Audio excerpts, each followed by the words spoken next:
In other international stories, Irish nationalist youths threw dozens of petrol bombs at police as officers tried to defuse an explosive device near homes in northern England. The police mentioned in a statement that the device would have killed anyone who was close by if it had exploded. A crowd of between 60 and 100 young people gathered in the area, some of whom attacked police vehicles. 2 young people were burnt as they took part in the attack on a police cordon at the scene. 15 families had to evacuate their homes after the discovery of the device in Cregan Heights.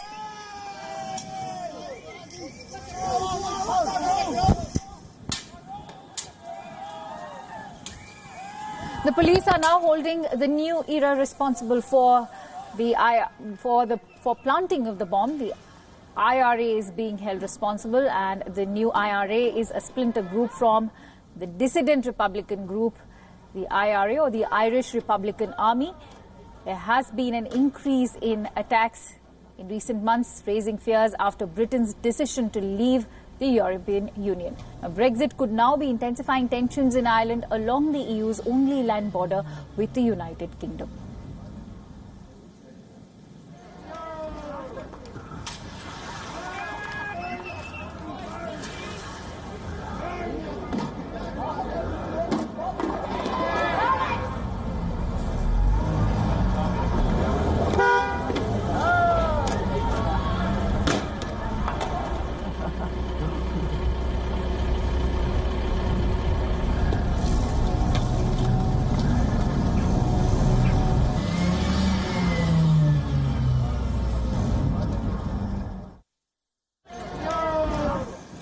Now, India has hit back at Pakistan at the UNHRC. In the latest, Indian diplomat Vimash Aryan, who hails from Jammu and Kashmir, has responded to Pakistan's lies. Exercising its right to reply, India has said that Pakistan's rhetoric will not distract international attention from gross human rights violations against religious and ethnic minorities. India has reiterated that blatant abuse of blasphemy laws in Pakistan to persecute minorities is well documented. Aim to politicize and polarize this forum.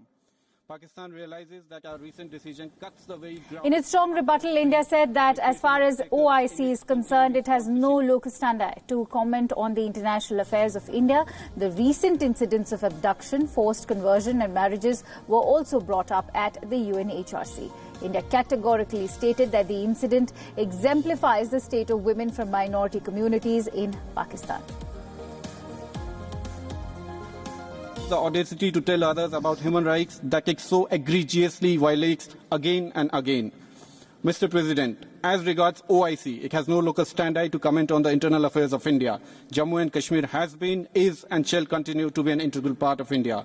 Pakistan's nefarious designs will never succeed because the people of Jammu and Kashmir are united in their determination to preserve our territorial integrity along with our core values of democracy, tolerance and unity and diversity. Jammu and Kashmir and Ladakh will continue to progress and prosper along with the rest of India. It defies credibility that Pakistan, which is the epicenter of global terrorism, is claiming to speak on behalf of unnamed other countries on the issue of human rights. It forgets that terrorism is a worst form of human rights abuse. Mr. President, India... Earlier in the day, in a point-by-point rebuttal, Indian envoy Vijay Thakur Singh too had called out to the Imran Khan government's hypocrisy on shielding terrorists. She had highlighted that India's commitment to democracy remains unshakable while Pakistan continues to be the epicenter of terror, which pushes cross-border terrorism as alternate diplomacy. However, she also elaborated that it was time to collectively act against the menace of terrorism. Equality and justice. As a result of recent legislative... The decisions were taken by our Parliament after a fully televised debate and enjoys widespread support. These were sovereign decisions, entirely internal to India. No country can accept interference in its internal affairs, certainly not India. Despite challenging circumstances, Jammu and Kashmir civil administration is ensuring basic services, essential supplies, mobility and connectivity. Democratic processes have been initiated. Restrictions are being eased continuously.